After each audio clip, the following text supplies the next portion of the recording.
Hey everybody, it's Jason Blaha with Ice Cream Fitness here. It is Monday, so it is time for the Q&A videos. But hold on, let me give you guys a bicep shot first.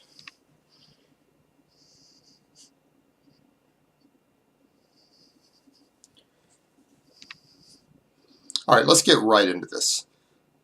First question, do you recommend the keto diet? This is a tricky question because there are people out there who medically will really benefit from the keto diet. So this is kind of a multifold answer. If you are trying to lose weight and you have previously been sedentary, you're very obese, and I mean obese, I'm talking over 30% body fat for males, over 35 to 40% for females. So you're quite fat, you're sedentary, you're very new to training, and you have insulin sensitivity issues, ketogenic diets can be pretty helpful. And they can be particularly helpful for, say, diabetics who are trying to lose weight initially.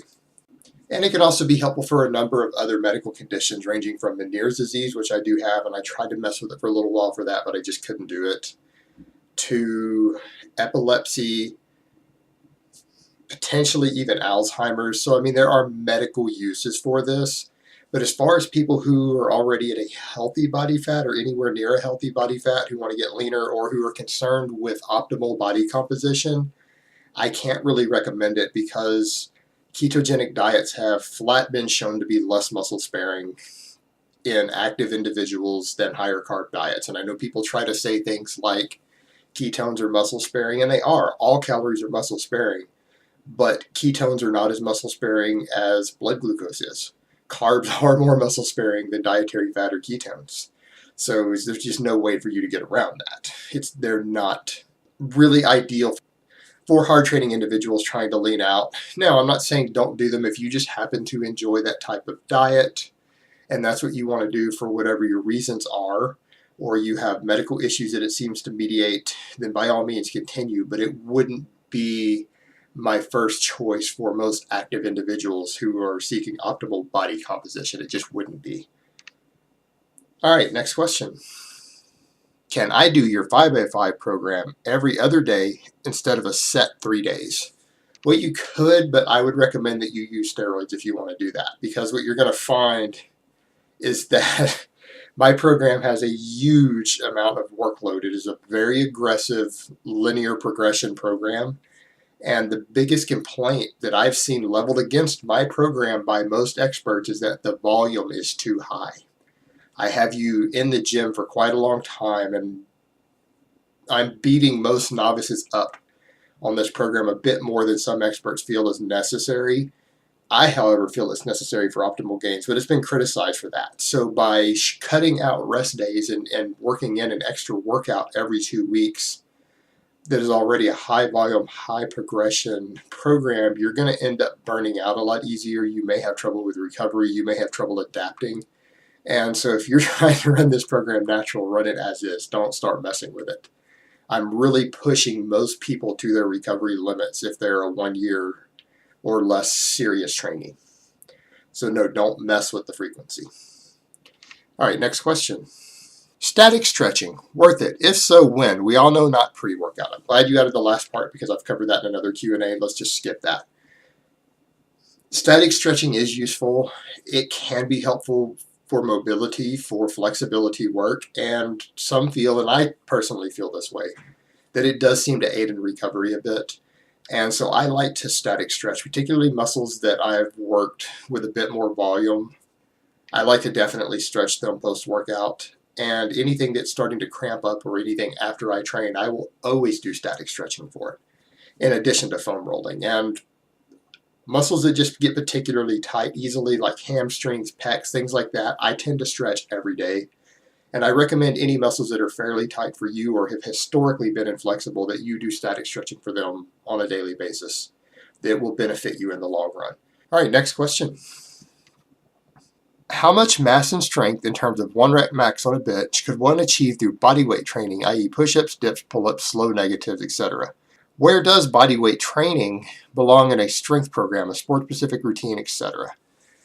If you're a ranked novice, bodyweight training can put a bit of muscle on you, but to say that it's going to be competitive or equal to a proper barbell-based progressive overload program, I'm going to say it's generally not going to be equal to it.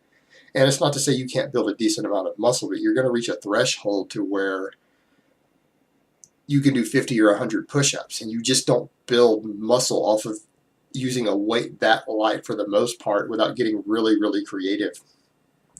And you lose the ability to micro-load. Sure, you can go to where you're doing one-arm push-ups or one-arm, one-leg push-ups, but at some point you're going to lose the ability to properly address your overload, to reduce and increase load and do wave loading and other things. You're going to run into problems very, very quickly. So outside of the rank novice, it doesn't have a lot of use for that, other than, again, things like chin-ups. But even then, when you get to a point where you're able to crank out 20 chin-ups, you're not going to be able to really add much mass to those without adding weight, and then they're no longer body weight exercises. They're now weightlifting. And as far as where do they fit in a strength routine, just for general conditioning, doing on some of your off days, doing a bunch of push-ups and pull-ups and other movements can just improve overall general conditioning and work capacity. And so they do have a role in there as strength-based conditioning work. So that's really where they belong at a certain point, because most people who are on a proper strength program, they're going to get really strong really fast. And you're going to get to a point where bodyweight exercises become very quickly a joke. Even things like dips and chin-ups and things, you're going to get to a point where you could do 20 or 30 of those before long. And therefore, they're going to lose their value for gaining strength or muscle. So they fall into the area of conditioning work. Is it okay to perform the behind-the-neck press with the Smith machine? This seems to be easier on the shoulders than free weight version, but perhaps long-term not a good idea. Well, it's easier on the shoulders because Smith machines in general are easier. You'll generally find that you can move a lot more weight on a Smith machine than you can with a barbell. But that's not always a good thing. It doesn't always carry over into your performance. And I'm personally not a fan of Smith machines. I think they're good for scrap iron, but I really don't use them in my programs. I don't advocate them for most people. And I know some people are not going to like me saying that because they like the Smith machines. I just don't particularly like them. And I don't see a lot of value to them personally. But as far as doing them behind the neck, if that's what you want to do, I think it's workable, it's viable, because again, this is a secondary movement. It's not like this is your primary mass builder for anything other than a smaller muscle group like the delts, so it's not a big deal. What I would be aware of, though, is since the biggest downside to a Smith machine is that it locks you into a set bar path. So if you're set into a bar path that's going to injure you, you're invariably going to get injured because you can't shift it into a correct bar path or plane of motion. Once you're set, you're set. And so what I would be careful of with the behind the neck is to make sure that you're set far enough back so that the bar is far enough forward and you're not pulling the bar way back. Because what you'll find is that the farther you go back, the more elbow flare you get, which puts stress on the rotator cuffs. And that's one of the reasons behind the neck presses are counterindicated.